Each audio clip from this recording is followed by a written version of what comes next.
So this is from CBS Sports.com from Ryan Wilson, their national football writer.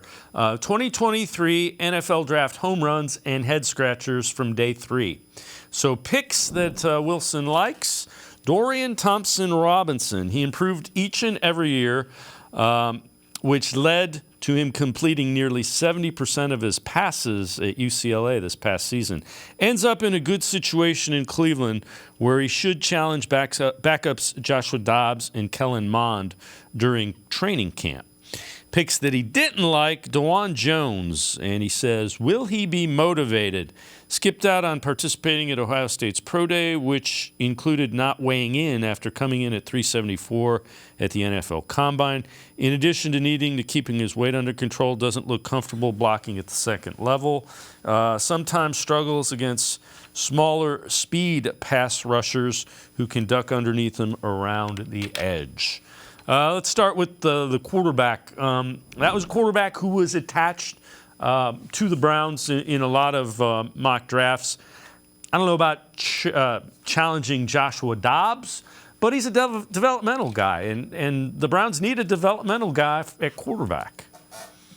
Yeah, and I mean, I wrote about this on Saturday. I thought this was a great fit, as far as player and scheme and quarterback. He was eventually going to back up as far as, what DTR was going to bring to the Browns. This is a guy I've watched a lot of college football over the years. Seems like Dorian Thompson-Robinson has been playing forever, and it's because he kind of has 50 games under his belt, 48 career starts. Coming off his best season, UCLA, obviously, they upped up the amount of throws he had. I think it was almost about 100 more attempts than he had a year ago. The completion percentage went up, the touchdowns went up, the interceptions went up, and I think that's due in part to the fact that his attempts went up. So this is a guy who's obviously got a lot of good tools to work with. He's mobile. It seems like he processes really well. And the thing I like the most when you watch his film, he puts the ball in a great spot for his receivers. And I think that's an underrated tool, I think, for a quarterback. Is you can have the arm strength, you can have the accuracy, but you got to know where the receiver wants the ball to be. And it seems like Thompson-Robinson knows how to do that. Obviously, I think third string maybe this year for him. Maybe in a year or two he becomes the full-time backup. Maybe someday you flip him for an asset. Maybe maybe he's like a Chase Daniel guy you keep around for a decade or something like that. But again, in a pinch where Deshaun Watson gets hurt and in a game, and Thompson-Robinson has to step into it, at least you don't have to change too much about the offense. And that's why I thought it was a smart decision that not only do you go for a developmental quarterback, but get this guy in particular. Yeah, a lot of the same skill sets that Josh Dobbs has. Obviously not to the level of Deshaun Watson, but the same kind of skills.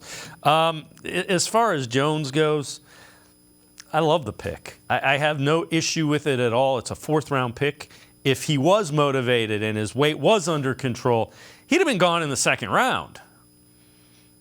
Yeah, absolutely. And I was listening to our Orange and Brown Talk podcast yesterday, and Doug Lemerise was on. He was talking about how DeJuan Jones kind of mismanaged the pre-draft process in a lot of areas, and I think this was one of them. And maybe by not doing it, in some ways, the pre-draft process is like your first job interview. It's a 3-month-long job interview where you're pitching yourself out to all 32 teams, the general managers, the coaches, the scouts, you name it. They're the ones watching kind of every move you make, looking for reasons to either take you or not to take you. And I mean, just purely on film alone, just the fact that he moves well at 374 pounds tells you he should have gone way higher than 111th overall. So, I mean, I think this is a case of, a player who it just kind of didn't work out for him in the pre-draft process,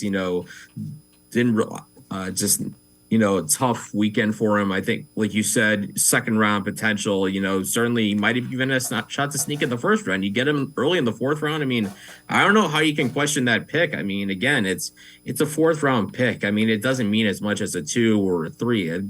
Guys who are 4th round picks bust all the time. I mean, the hit rate for those guys is very low because, when you're picking at that spot in the draft, guys have certain flaws, and it's up to those teams to either fix those flaws or bring the rest of their game up and put them in a position where those flaws don't matter as much. And the other thing is, keep in mind, 20-something guy, let's hope he learned from what he did during the pre-draft. Don't do that again. Get it corrected. Get back to what you have done on the football field and listen to Bill Callahan, and you could very well make yourself a whole lot of money. question about it. I mean, obviously, coming to a situation where we don't know when he's going to play, when we don't know he's going to be needed. But if you want to get a guy coached up as an offensive lineman, few guys is better to learn from than Bill Callahan, guy who's coached so many guys in the NFL. We've seen what he's done for this Browns offensive line for the last few years. This could be a good spot for Jones to learn, and maybe eventually he takes over a tackle spot in 2 years or so.